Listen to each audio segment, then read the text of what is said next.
Всем привет! Вы на канале 88 клубков, это канал по вязанию, меня зовут Настя. Сегодня я вяжу тапочки из трикотажной пряжи крючком. Это домашний вариант обуви, очень стильный и приятный тактильно, словно носочки. Тапочки связаны на готовой стельке. Вам потребуется всего один моток пряжи на все популярные размеры ноги. Подробно в этом видео вяжем стельку, рассказываю, как связать левую и правую стельку одновременно. Вяжем верхнюю часть крест-накрест, самая облегченная, гармоничная и при этом хорошо держит ногу. Также расскажу, как соединить все детали красивым обвязочным швом. Это прекрасный вариант для себя или на подарок. Здорово смотрится в любом цвете пряжи. Подписывайтесь на мой канал и ставьте лайки. Для вязаных домашних тапочек мне потребуется готовая подошва. Я использую готовый вариант, он уже с отверстиями под обвязку и двойной. Одна часть с пористой резины, вторая из войлока. Можно обойтись только пористой резиной. Приготовила трикотажную пряжу. У меня нить бренда «Вяжи еще». Очень эластичная и нежная пряжа. Прекрасно подойдет для тапочек, она немножко тоньше обычной. Буду использовать крючок 5 мм для вязания и 3 мм для соединения деталей с подошвой. Головка этого крючка хорошо проходит в отверстие по подошве. Приготовила ножницы, сантиметровую ленту. На каждом этапе озвучиваю не только количество петель и рядов, но и размеры моих заготовок в сантиметрах. Сразу скажу, моя подошва рассчитана на 38 размер ноги, но она, по-моему, немножко маломерит. Все необходимые ссылки остаются для вас в описании под этим роликом. Переходим к работе. Работу начинаю с левой стельки. Правая вяжется по аналогии, она зеркальная. По ходу видео скажу, в каком месте и где нужно добавить для правой стельки, чтобы вы связали две зеркальные детали. Убираю в сторону правую, постоянно буду обращаться к размеру своего тапочка, длине и ширине стельки. Далеко не убираю именно ту основу, для которой сейчас вяжу стельку. Набрасываю нить на крючок. Короткий край перед работой, нить очень эластичная и при этом я вяжу достаточно туго, чтобы полотно было плотным. Набираю 3 воздушные петли для основания и 4-я это петля подъема. 4 воздушные петли, стелька будет вязаться поворотными рядами. Сейчас мне нужно связать деталь, которая будет как бы внутри моей войлочной части, то есть отверстие вязаная часть перекрывать не должна. Я пропускаю первую точку в заднюю перемычку, во вторую точку от крючка вставляю крючок и провязываю столбик без накида. Первый, второй в следующую точку и третий в последнюю точку. И здесь сейчас в конце ряда делаю добавление, провязываю еще один столбик в третью точку. Получается в ряду теперь у меня 4 столбика. Петля подъема в конце каждого ряда. Переворачиваю вязание, пропускаю петлю подъема. Во вторую точку от крючка за обе дужки провязываю столбик без накида. Первый, второй, третий и 4-й. Снова в последнюю петлю, в 4-ю точку в этом ряду делаю добавление. Провязываю еще один столбик без накида туда же. Каждый следующий ряд увеличивает количество столбиков на 1. Петля подъема, вяжу следующий поворотный ряд. Так я делаю добавление в конце каждого ряда, пока в ряд у меня не станет 7 столбиков. Вот она последняя точка, снова в нее делаю добавление. Вот так у меня выглядит основа моей стельки. Вот она внутри. Я не перекрываю отверстие. Достаточно плотно она связана. Для разного размера тапочка нужна разная ширина. Вот у меня 38 размер, мне достаточно 7 столбиков в ряд. Если у вас после 40-го, 41 размера тапочек, делайте 8 столбиков в ряд. Вот у меня сейчас еще получается 1, 2, 3, 4, 5, 6 столбиков. Это будет последний ряд с добавлением. Я выхожу на ширину стельки 7 столбиков. Последний ряд, в котором я в конце ряда делаю добавку. Первый столбик и сюда же второй. Готово. Теперь вяжу без добавлений 7 столбиков в ряд. Примерно до 13 ряда я рассчитываю вот до точки, когда ширина стельки начнет увеличиваться. Я провязала 12 рядов. Моя заготовка шириной 7 сантиметров, высотой 10 сантиметров. Если я прикладываю ее к стельке, вот следующий ряд уже идет на увеличение ширины по этому изгибу. Для левой стельки я буду делать добавление в первую петлю, для правой в последнюю. Одна добавка. Еще раз, я сейчас вяжу левую стельку, поэтому в конце ряда не забываю петля подъема. Здесь первая точка, в нее провязываю 2 столбика без накида. Первый и сюда же второй. Далее двигаюсь до конца ряда. В одну точку 1 столбик. Если вы вяжете уже правую стельку, то добавка приходится сюда, на последнюю точку. Добавление в начале ряда в правой стельке я не делаю. Петля подъема в конце каждого ряда. Вот здесь небольшой уголок изгиба у меня уже получился. Далее я вяжу без добавления несколько рядов и примеряю стельку. Смотрю дальше, какая ступенька у меня будет для добавки. По левой стельке добавляю справа, по правой стельке добавляю слева. Сейчас у меня провязано 16 рядов. В 13 было первое добавление. Вот следующее будет в 17 ряду. И еще раз, для левой стельки я делаю добавку в первую точку 17 ряда, для правой в последнюю. 17 ряд завершился, петля подъема. Буду переворачивать вязание и пока вяжу по прямой. Сейчас у меня в ряду 1, 2, 3, 4, 5, 6, 7, 8, 9 столбиков. Вот эти 9 столбиков будут продолжаться до точки, где стелька идет на сужение. Вяжу рядами туда-обратно по 9 столбиков в ряд. У меня провязано 26 рядов.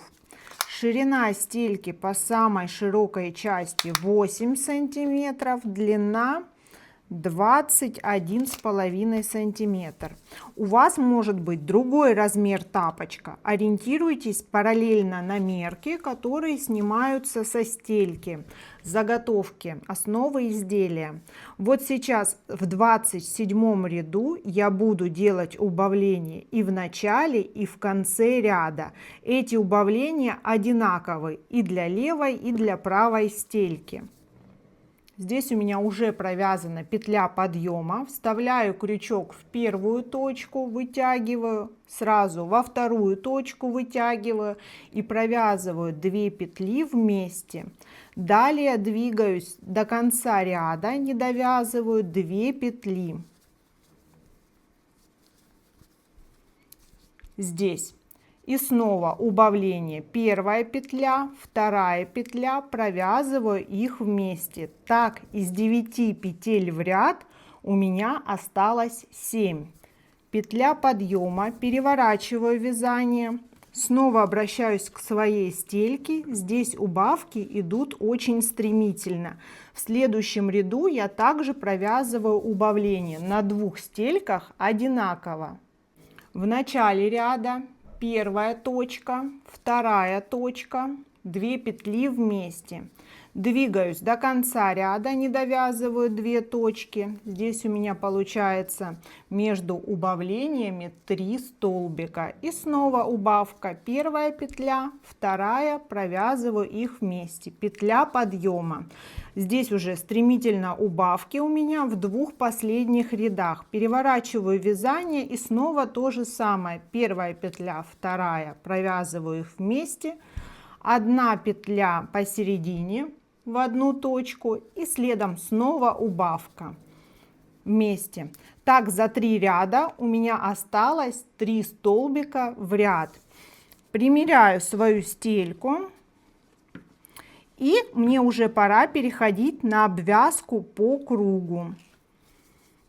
Вставляю крючок повторно здесь потуже в эту же точку, чтобы плавно перейти на боковину. И далее буду вставлять крючок напротив каждого ряда. Вот ряд достаточно глубоко. Не одну тут ниточку захватываю, а достаточно глубоко. Столбик. Вот следующий ряд, столбик. Следующий ряд, столбик. Точки чередуются так, как чередуются лицевые и изнаночные ряды. Этой обвязкой мне нужно пройти по кругу изделия. Здесь я уже в районе пятки. И на закруглениях для гармоничного перехода нужно добавить, провязать в одну точку 2 столбика. Здесь первый столбик и сюда же второй, чтобы уже смело перейти на саму пятку. Следующая точка за обе дужки начала вязания, столбик. Еще один столбик в следующую точку. И здесь снова мне нужно сделать добавление, чтобы плавно пройти это закругление. Далее возвращаюсь к одному столбику напротив каждого ряда. Край начала вязания здесь ввязываю в полотно. Двигаюсь до начала обвязки.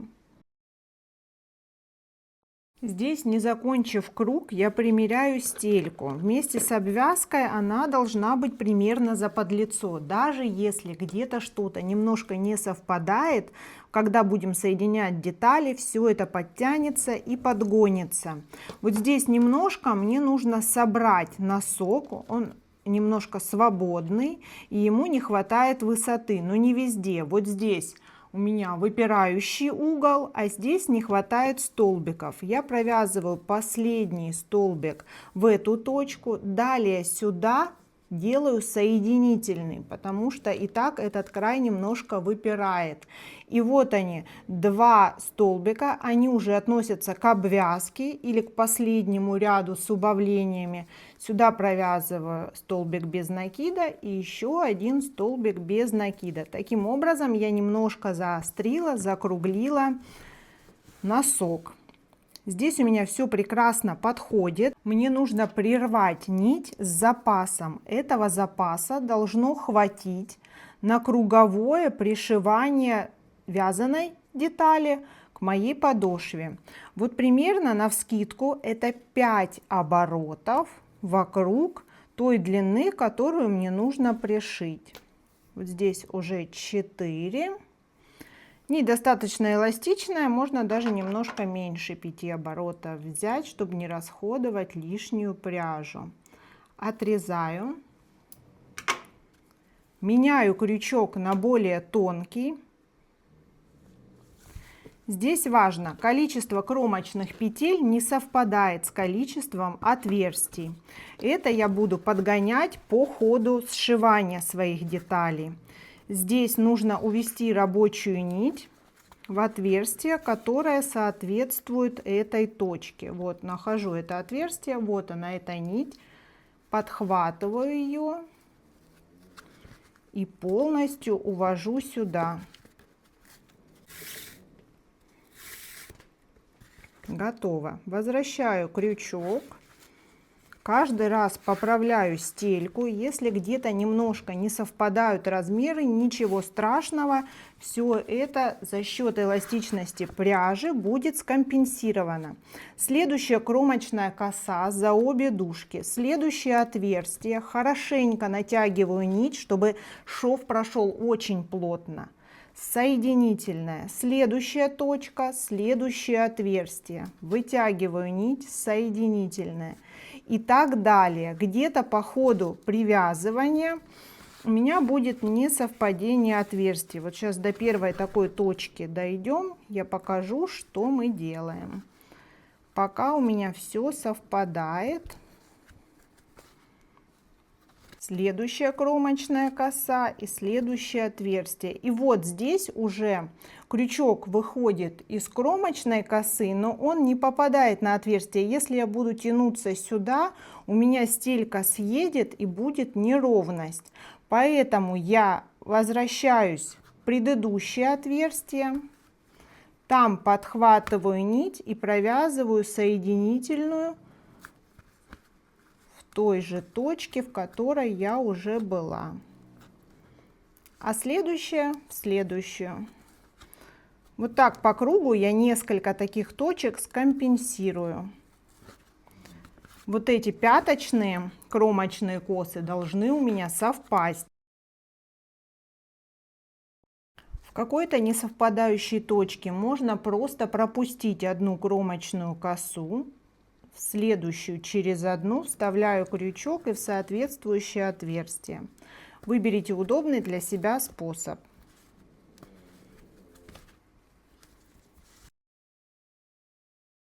Как я и планировала, по пятке у меня все совпадает. Здесь я скорректировала 4 точки.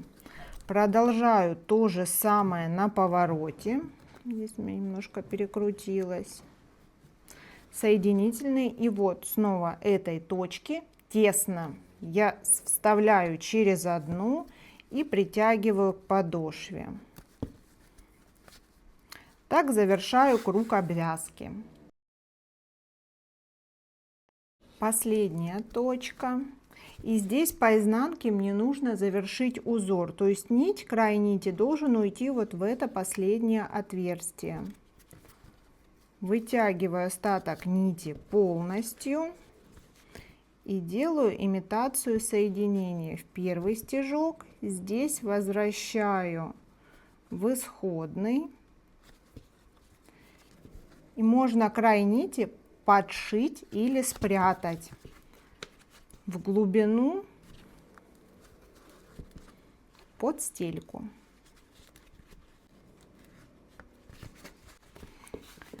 В этом виде деталь можно отпарить, нить займет свое место. Точно так же по аналогии с зеркальными добавлениями вяжу правую стельку и пришиваю ее к подошве.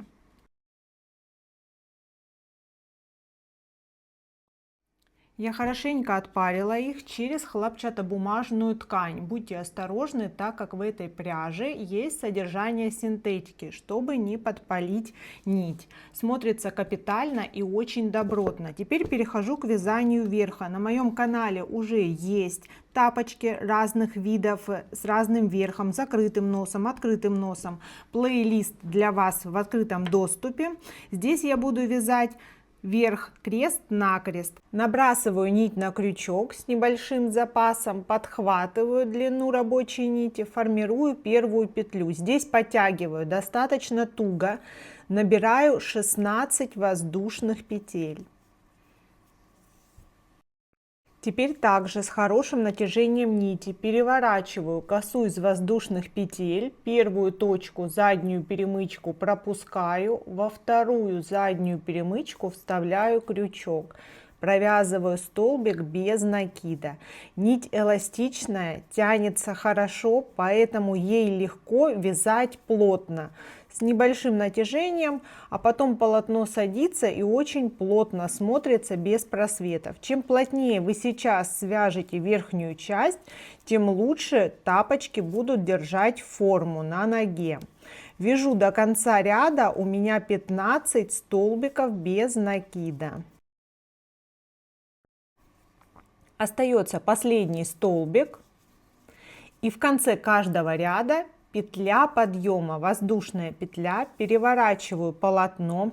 Теперь здесь по этому полотну верха в каждом четном ряду я буду делать убавление в начале ряда и добавление в конце ряда, в каждом четном. Вот начало, первый столбик, второй столбик, провязывая 2 столбика вместе, делаю убавку. Далее вяжу, не довязывая до конца, одну точку. В эту крайнюю точку сделаю добавку. Провязываю сразу 2 столбика. Таким образом в ряду количество петель не меняется, их осталось по-прежнему 15. В начале ряда я убавила, в конце ряда добавила. Следующий третий ряд вяжу по узору 15 столбиков в ряд без добавок и без убавок. Следующий четвертый ряд повторяется второй. В начале ряда убавка, в конце ряда добавка. Эта деталь состоит из 6 рядов, соответственно, второй, четвертый и шестой ряд провязывается с убавлениями и добавлениями по аналогии. Таким образом, заготовка будет ромбовидная. Продолжаю ряд за рядом, навязываю 6 рядов. Вот сейчас у меня начинается четвертый ряд. И снова убавление в начале ряда и добавление в конце. Вот здесь образуется острый угол, здесь получается тупой. У меня завершается 6-й ряд деталей. Таких деталей нужно 2 на каждый тапок. Вот последняя точка 6-го ряда, добавление. Укорачиваю нить с небольшим запасом.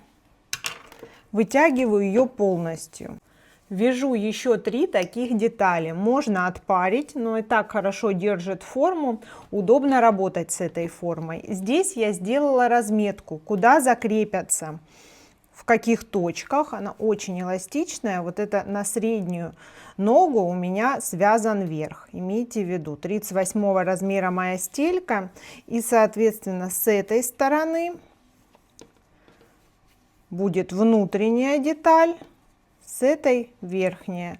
На левом тапке я уже пришила. Вот так это смотрится зеркально. Видите, сверху идут детали от больших пальцев. Расскажу сейчас, как пришивать. Я ввожу новую нить от мотка. Здесь я разметку сделала зеркально, как и здесь, чтобы верхняя часть нашилась в одинаковых точках. Вот она визуальная разметка, но по сути начинать пришивать я буду немножко выше с этой стороны, потому что сместиться детали будет как раз в районе моего маркера. Удаляю маркер. Здесь подхватываю деталь вот таким образом. То есть вот пришиваться будет так. Подхватываю эту точку. Здесь хорошенько натягиваю. Эта нить закрепится и спрячется. Соединительными стежками подхватываю, вывожу первую петлю. Здесь по обвязке вставляю крючок за обе дужки кромочной косы, рабочая нить внутри, следующая точка за обе дужки, подхватываю боковину, хорошенько натягиваю нить, которой пришиваю, чтобы был очень крепкий шов, и соединительная. Вот здесь край начала тоже подтягиваю, их можно связать. После чего сразу увести под подошву, под обвязку, вот так.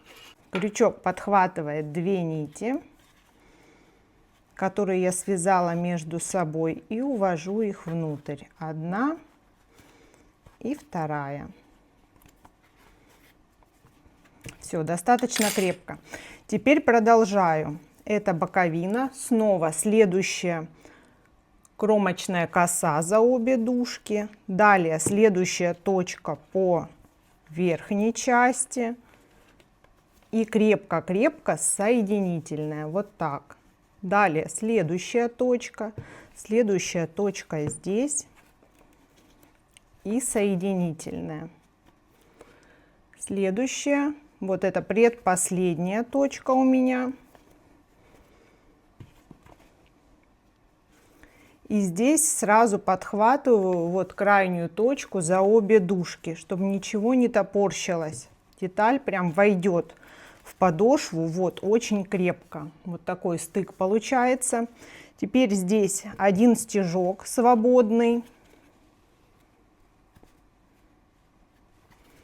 И сразу прикладываю вторую часть. Напоминаю, это у меня сверху, это как бы снизу. Вот на этом этапе я это контролирую. Следующая точка и, соответственно, угловая точка уже этой детали.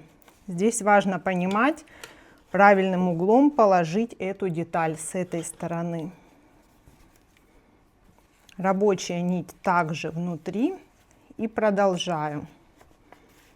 Здесь в идеале, чтобы она закрепилась на то же количество петель. По ширине у меня тут получилось 1, 2, 3, 4, 5 петель. И здесь, соответственно, тоже 5 петель. Третья. Четвертая.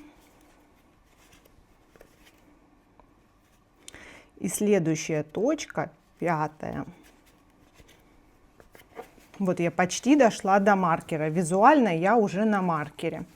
Просто проверяю, чтобы тапочки были абсолютно одинаковые. Вот в одинаковых точках у меня пришиты детали. Соответственно, пока я двигаюсь по пяточной части, просто прохожусь по этим кромочным, обвязочным за обе дужки. Далее соединительная, обе дужки, соединительная нить не прерывается. Этим швом, где-то обвязкой, где-то пришиваю верхнюю часть. У меня закончился шов, который пришил верхнюю часть, но я завершаю обвязку, пока не закроется круг.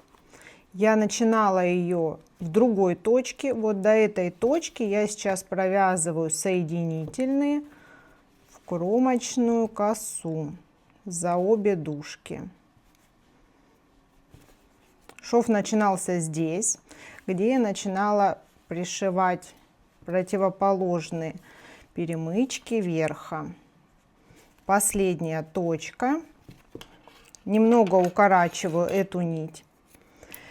Здесь у меня были нити от вязания верхних частей. Я связала их на узел, и точно так же можно увести их под обвязку, под стельку.